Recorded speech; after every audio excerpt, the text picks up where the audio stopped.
ओम शांति। तो आज हम प्यारे बाप दादा की 2 दिसंबर 1993 की अव्यक्त वाणी रिवीजन कर रहे हैं, जिसका टाइटल है नंबर 1 बनने के लिए गुण मूर्त बन, गुणों का दान करने वाले महादानी बनो। हम सब जानते हैं कि हम ब्राह्मण बने हैं। हमारे मुख्य कर्तव्य क्या है? देना है। क्योंकि हम देवता बनने जा रहे हैं ना, तो देवता बनने के लिए बाबा कहते बच्चे हर पल कुछ न कुछ देते जाओ। लेकिन बाबा इस मुरली में हम कैसे अखंड महादानी बने, निरंतर कैसे कुछ कुछ देते रहे सभी आत्माओं को, उसी के ऊपर समझाया है। तो अखंड महादानी की जो कर्तव्य है और उसकी परिभाषा बाबा ने बहुत सुंदर बताए हैं। और इस पूरा मुरली को, उसके जिस्ट को समझने के लिए हम एक गीत अगर बाबा के याद करेंगे जो बनाया हुआ है, तो पूरा मुरली उसमें आ जाएगा। और वो गीत क्या है? क्योंकि हम सब उस गीत को समय प्रति समय सुनते हैं अपने सेंटर पर, सेवा स्थान पर, मधुबन पर, तो शायद आप सबको याद आ गया होगा। तो चले इस गीत के 2 लाइन सुनते हैं। दानी बनो बरदानी बनो, दानी बनो बरदानी बनो, गुणों के महादानी बनो, गुणों के महादानी बनो, प्रभु के प्यारे सबके सहारे, प्रभु के प्यारे सबके सहारे, शिव समान कल्याणी बनो, शिव समान कल्याणी बनो, दानी बनो बरदानी बनो, दानी बनो बरदानी बनो।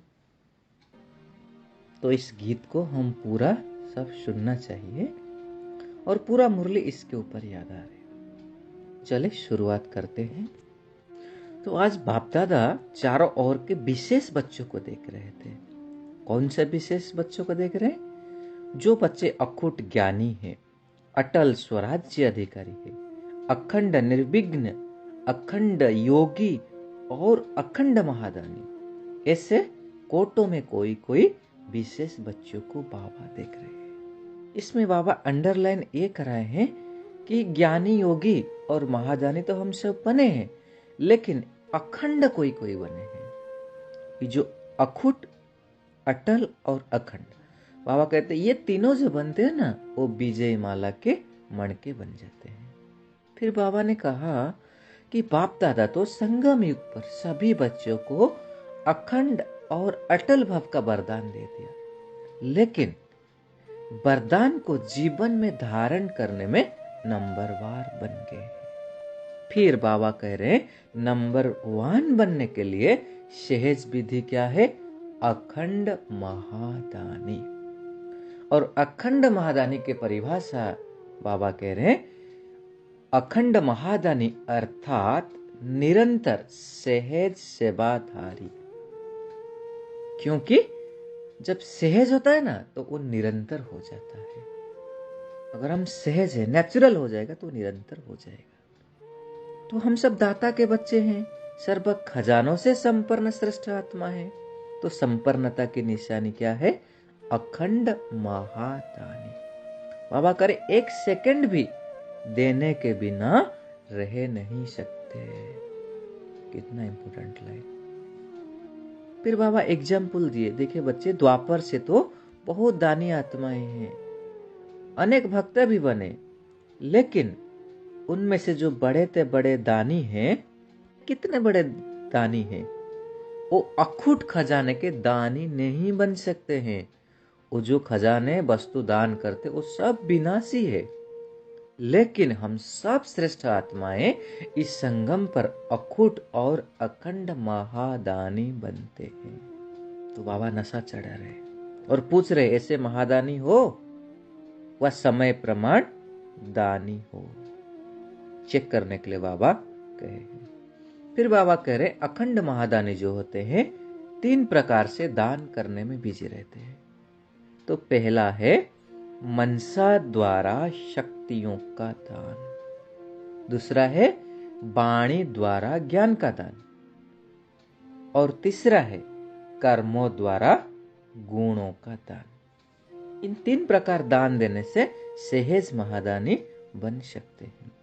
फिर बाबा ने इधर अटेंशन दिलवाए हैं कि मेजॉरिटी बच्चे वाणी द्वारा ज्ञान तो दे देते हैं, ज्ञान का दान, और मनसा द्वारा जहां तक शक्तियों का दान आता है वो भी यथाशक्ति करते हैं, लेकिन कर्मों द्वारा गुण दान बहुत कम आत्माएं करते हैं।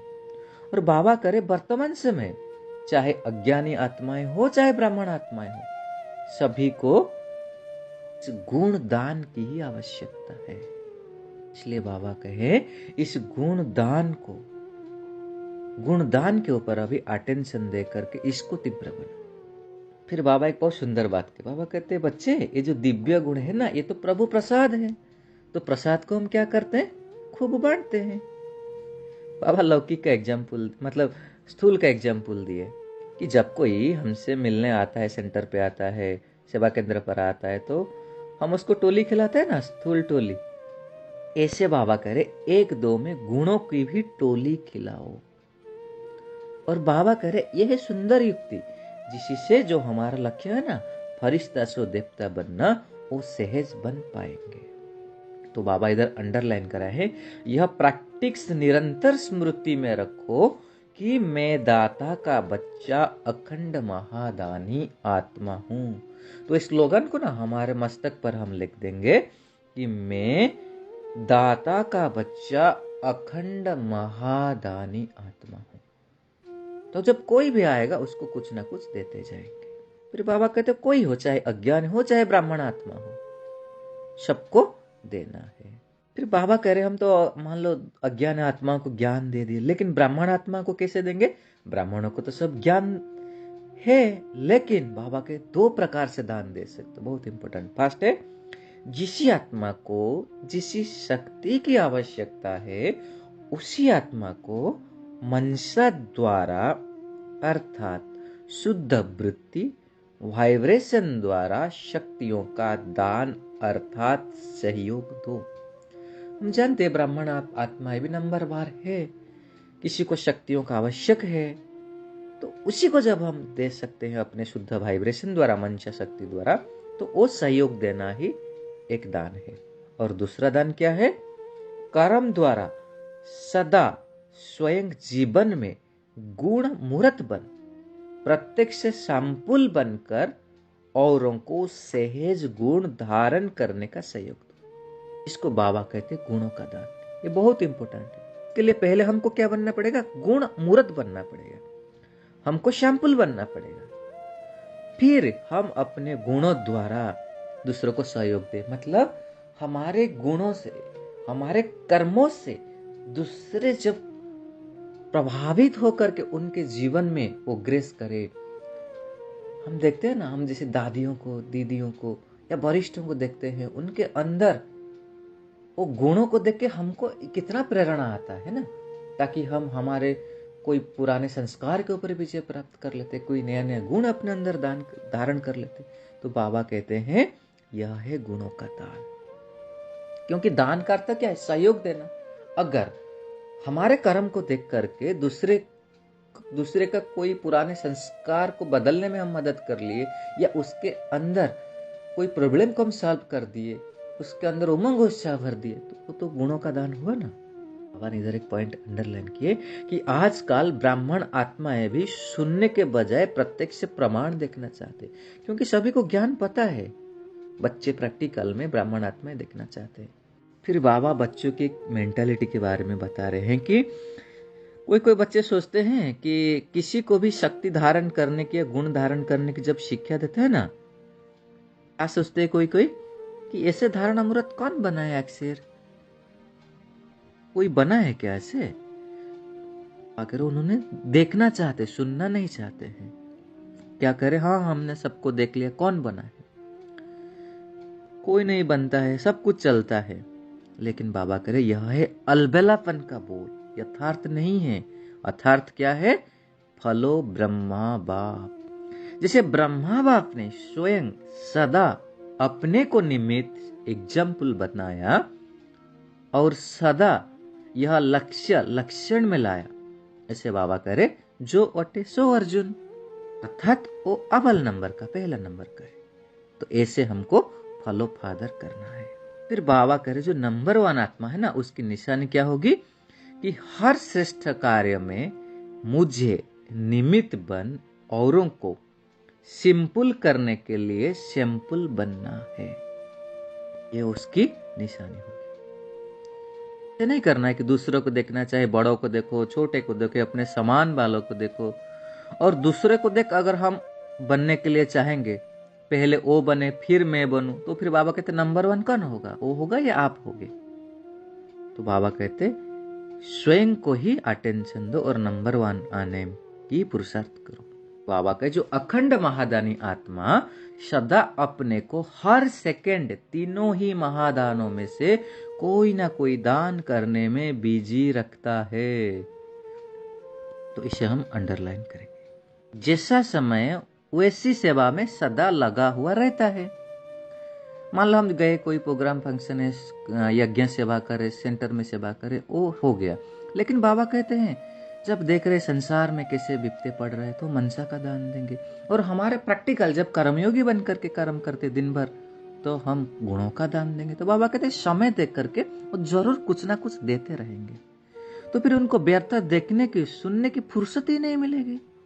कितना अच्छा पॉइंट है। इसलिए बाबा कहते अंडरलाइन करो, अखंड बनना है। बीच बीच में दातापन में खंडन पड़ता है तो खंडित मूर्त को संपूर्ण नहीं कहा जाता है। इसलिए आपस में विशेष कर्म द्वारा गुण दाता बनने की आवश्यकता है। तो हर एक संकल्प करो कि मुझे सदा गुण मूर्त बन सबको गुण मूर्त बनाने का विशेष कर्तव्य करना ही है। तो स्वयं की और सर्वों की कमजोरियां समाप्त करने की इसी विधि में हर एक अपने को निमित्त अव्वल नंबर समझकर आगे बढ़ते चलो। फिर बाबा ने अटेंशन दिलवा रहे, बच्चे ज्ञानी तो बहुत है, अभी गुणों को इमर्ज करो, सर्वगुण संपन्न बनने और बनाने का एग्जाम्पल बनो। तो हमको पहले हमारे अंदर उस दैवी गुणों को इमर्ज करना है, फिर उसको देने का हमको कार्य करना है, एग्जाम्पल बनना है।